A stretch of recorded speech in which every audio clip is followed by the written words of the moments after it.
Bismillahirrahmanirrahim.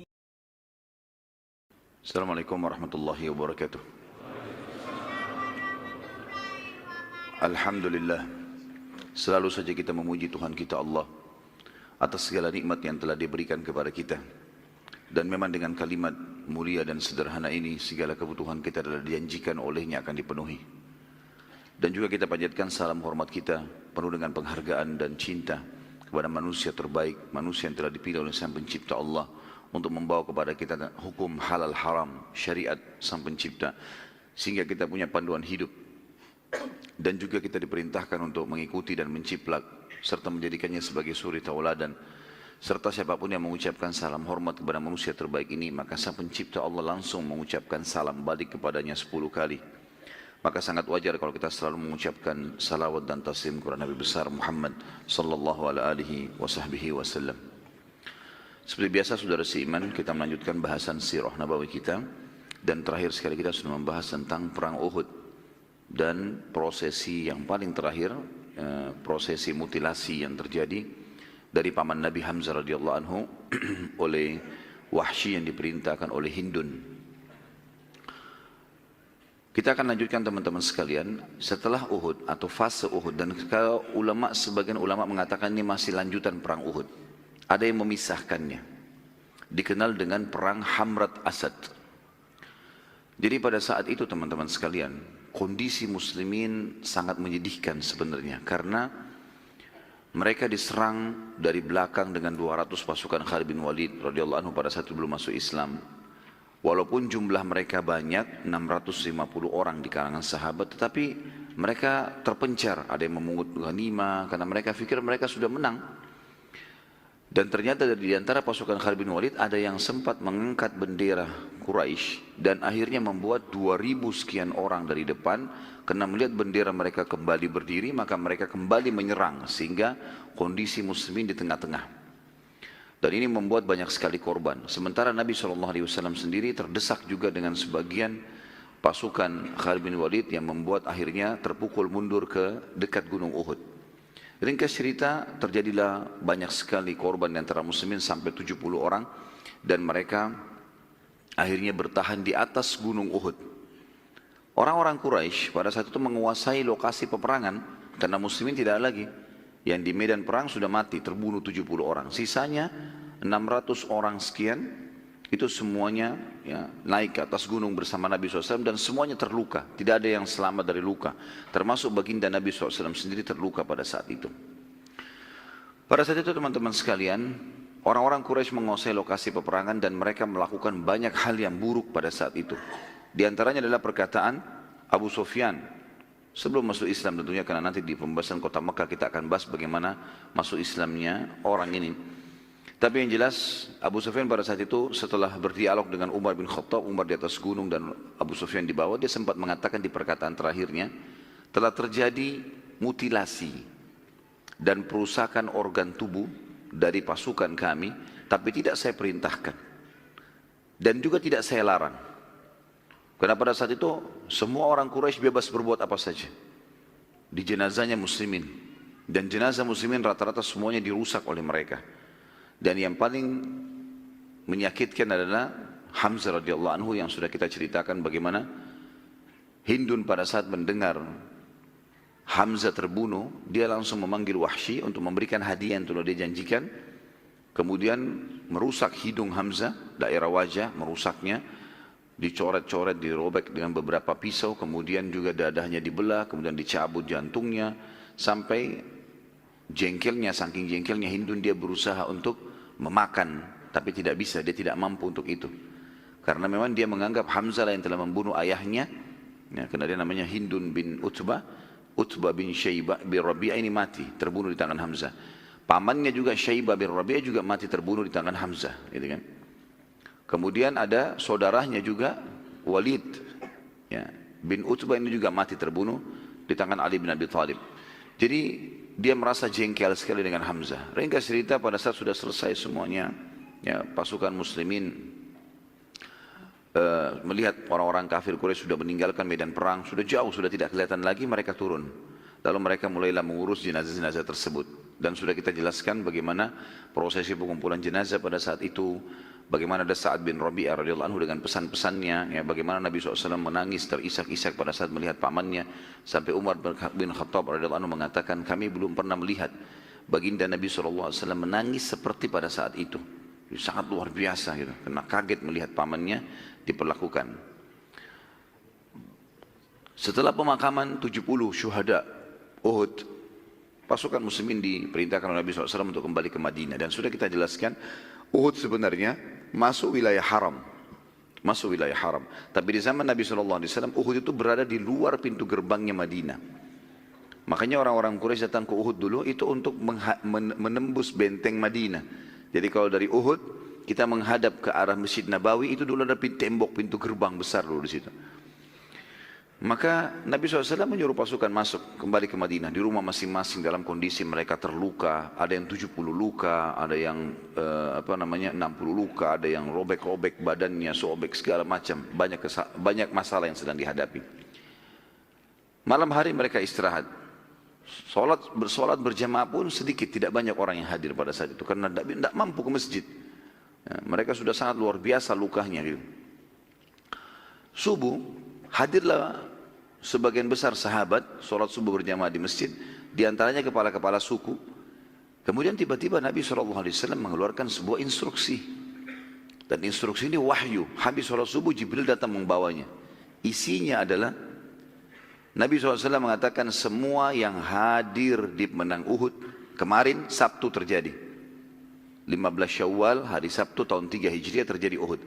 Tanggal 16 Syawal hari Ahadnya Nabi SAW habis sholat subuh mengeluarkan instruksi semua yang hadir di Uhud kemarin, semuanya tidak ditambah dengan pasukan baru, harus segera bergabung lagi dengan pasukan Nabi SAW, buat pasukan lagi, orang-orang itu saja, kemudian kembali mengejar Quraisy. Dan tidak boleh ada yang ikut, kecuali yang ikut kemarin. Dan ini dinukil oleh Muhammad bin Ishaq, artinya dalam salah satu kitab sirah dari riwayat Ibnu Abbas radhiyallahu anhu, beliau berkata, perang Uhud terjadi hari Sabtu, 15 Syawal tahun 3 Hijriah. Keesokan harinya, hari Ahad tanggal 16 Syawal, muadzin Rasulullah SAW Bilal menyeru kepada muslimin untuk mengejar musuh. Dan biasanya caranya adalah beliau naik ke tembok tertinggi di masjid, karena pada saat itu temboknya tidak terlalu tinggi. Kemudian Bilal biasanya azan situ, ini sekarang dia meneriakkan untuk memanggil. Rasulullah SAW memanggil kalian kembali jihad, khusus yang hadir kemarin. Harus segera mengejar Quraisy. Kumpullah segera hai hamba-hamba Allah. Pindah lagi ke jalan sisi lain masjid. Kemudian teriak lagi. Terus kelilingi kota Madinah. Hari itu memanggil orang-orang. Nah, panggilan ini biasanya kalau sudah dari muadzin Nabi SAW karena yang ditunjuk oleh Nabi, maka muslimin yang mendengar juga menyebarkannya kepada orang lain. Jadi tersebar satu kota Madinah. Kata beliau, muadzin tersebut menyerukan bahwa yang boleh keluar saat ini hanyalah orang-orang yang ikut di perang Uhud kemarin. Nanti kita akan jelaskan ada hikmah. Kenapa Nabi SAW tidak tambah pasukan baru? Kenapa bukan orang yang fisiknya kuat? Di Madinah banyak muslimin yang tidak sempat ikut, yang masih sehat. Gitu kan? Tapi di sini Nabi SAW mengajak yang kemarin saja, bukan yang sekarang yang masih kuat. Nanti ada hikmahnya tentunya. Dari sisi lain teman-teman sekalian, pada saat Nabi SAW habis sholat subuh dan tiba-tiba seluruh pasukan berkumpul. Yang kemarin itu 600 orang sekian berkumpul semua, 630 orang bersama Nabi SAW, kumpul semuanya. Jadi lebih sedikit waktu hadapin Quraisy pertama 700 orang gitu kan, 70 orang sudah jadi korban. Sekarang berkumpul semuanya 650 orang ini, 630 orang bersama Nabi SAW.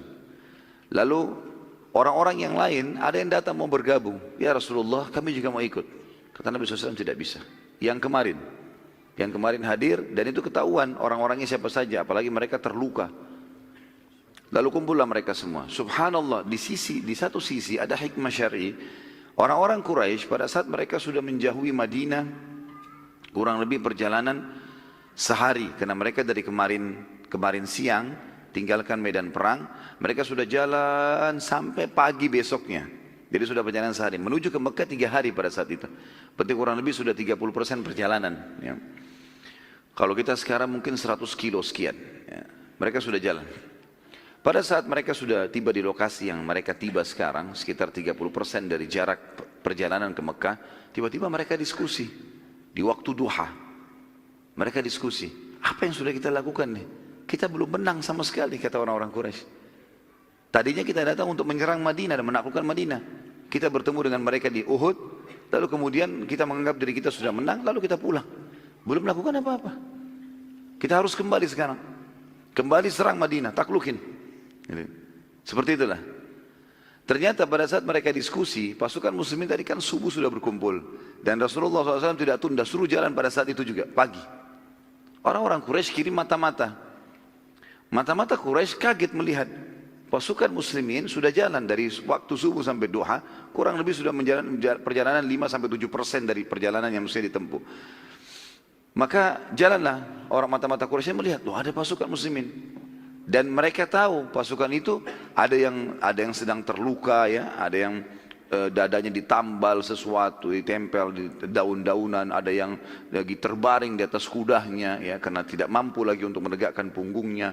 Ada yang dipegang oleh temannya di atas unta, yang di belakang dijadikan sebagai tempat sandar temannya yang sedang luka di depan. Intinya, dan pakaian yang dipakai kebanyakan pakaian yang kemarin. Sebagian sahabat saking patuhnya dengan Nabi SAW, karena Nabi bilang yang ikut hadir adalah yang kemarin saja. Mereka bukan cuma sekedar yang hadir, bajunya nggak diganti. Jadi ada yang sudah bersihin lukanya, di bajunya ada darah-darah, itu dipakai kembali sama dia. Padahal dia punya baju perang baru. Tapi tidak, semua ditarik. Kuda-kudanya pun yang kemarin, itu yang dipakai. Gitu kan. Semua pokoknya seperti keadaan kemarin, persis. Mata-mata Quraisy kembali. Mengejar dengan cepat, pasukan lalu mengatakan, sungguh mereka telah mempersiapkan diri. Gitu. Lalu orang-orang Quraisy bermusyawarah, masa sih? Enggak mungkin ada pasukan yang luka-luka kemarin dan mereka lihat pada saat mereka sedang menebas pedang, mereka sedang melukai muslimin, tahu. Dan sudah menjadi hukum lah kalau orang kalah perang kemarin terus hari ini bisa nyerang lagi itu kayaknya nggak mungkin. Apalagi dengan pasukan yang sama. Karena pada saat orang ini kembali sempat mereka tanya kepada mata-mata, apa kau kenal siapa mereka itu? Kata dia iya. Siapa? Yang kemarin semuanya hadir. Kok bisa kamu tahu? Semuanya luka-luka. Ini yang luka-luka ini yang ikut nih. Dalam kondisi luka, baju-baju mereka ada yang sobek, topeng mereka, topi besinya ada yang berdebu, kotor. Biasanya orang kalau baru keluar, habis dilap, bersih, ini enggak. Keadaannya memang seperti itu. Kuda-kuda mereka kelihatan letih. Jadi kuda kemarin, ya, sudah dipakai. Sekarang kondisinya memang seperti itu. Orang-orang Quraisy bermusyawarah, apa ini kira-kira? Kok bisa seperti ini? Enggak mungkin ada pasukan kalah kemarin, sekarang sudah nyerang. Enggak mungkin. Lalu karena curiganya, karena khawatirnya Quraisy, maka mereka mengirim berita, informasi dengan caranya entah bagaimana sampailah ke kepala orang-orang munafikin. Ya, Ubaidillah bin Abi Salul didatangi, diberikan surat, entah bagaimana caranya karena saya tidak temukan juga dalam buku-buku bagaimana surat itu bisa sampai kepada kepala munafik di Madinah. Lalu ditanyakan isi suratnya, apakah Muhammad membawa pasukan baru? Maka jawabannya tidak. Yang keluar adalah yang kemarin. Bahkan diiklankan satu Madinah tidak boleh ikut orang baru. Ini makin membuat apa? Quraisy jadi ciut. Kok bisa orang yang kalah mau berperang? Mungkin kalau kita tangkap secara rasional teman-teman sekalian, oh lebih gampang kita kalahkan, kan mereka sudah lemah, sudah luka. Enggak, ini malah terbalik. Orang-orang Quraisy berpikir ini berarti orang-orang ini luar siap mati. Ya. Dan lebih berbahaya karena mereka kemarin kita lukai. Mungkin sekarang mereka mau balas melukai kita. Akhirnya dengan keadaan seperti ini teman-teman sekalian, orang-orang Quraisy mengirim satu orang namanya Mu'bad al-Khuzai. Mu'bad al-Khuzai ini dia memang punya spesialis, suka kalau dalam peperangan dia selalu seperti utusannya pasukan musuh, pasukannya dia, kemudian menakut-nakuti musuh. Menceritakan tentang jumlah pasukan, menceritakan tentang keterampilan. Memang dia punya keterampilan di situ. Dan ini salah satu strategi perang. Di zaman dulu ada seperti itu. Jadi ada orang yang dikirim untuk menjelaskan. Dan dia tidak pernah takut. Dia cerita dengan tegar walaupun di depan musuh semua. Dan dia siap mati. Orang ini datang kemudian menemui Nabi SAW di depan seluruh muslim. Dan dia lihat sendiri memang pasukan yang kemarin. Gitu kan? Kemudian dia pun menyebarkan berita mengatakan, wahai muslimin ketahuilah, Quraisy sekarang sedang menuju ke sini. Saya pembawa beritanya. Dan pasukan Quraisy sudah ditambah kekuatannya berlipat dari Mekah. Serta siap menaklukkan Madinah. Kondisi kalian dalam kondisi sakit begini, udah pastilah kalian akan dikalahkan. Terus dia teriak-teriak di sekitar pasukan. Dia udah siap, kalau dia dibunuh pun oleh muslimin dia siap. Memang untuk itu tugasnya dia. Maka dia waktu teriak-teriak seperti itu, dia kaget. Ternyata satu pasukan muslimin melihat ke arah dia, lalu mengatakan, hasbunallahu wa ni'mal wakil. Cukuplah Allah menjadi penolong kami, dan dia sebaik-baik tempat bersandar. Kami tidak akan mundur. Serentak, satu pasukan, ratusan orang. Maka orang ini kembali lagi ke Quraisy, mengatakan sungguh betul-betul kita nggak bisa kalahkan ini pasukan. Ini yang datang sekarang ini pasukan yang mau mati nih. Siap nggak hadapin 600 orang, semua mau mati. Kalau kalian siap, ayo kita kembali lawan. Kalau nggak siap pulang. Karena sesungguhnya sekarang sudah tersebar Jazirah Arab. Kalau kita sudah menang, orang sudah tahu di Uhud kita menang. Jangan sampai kita balik kemudian kita dikalahkan, lalu kemudian yang ada sekarang di pasukan Quraisy ini, pasukan intinya Mekah. Kalau ini kalah, mereka akan melanjutkan perjalanan ke Mekah. Ini lebih berbahaya. Maka kalau kita kembali lebih aman, kembali saja ke Mekah, anggap kita tidak dengar berita itu. Dan tidak mungkin pasukan selemah ini sampai ke Mekah. Susah. Kalaupun mereka sampai, kita masih punya banyak persiapan.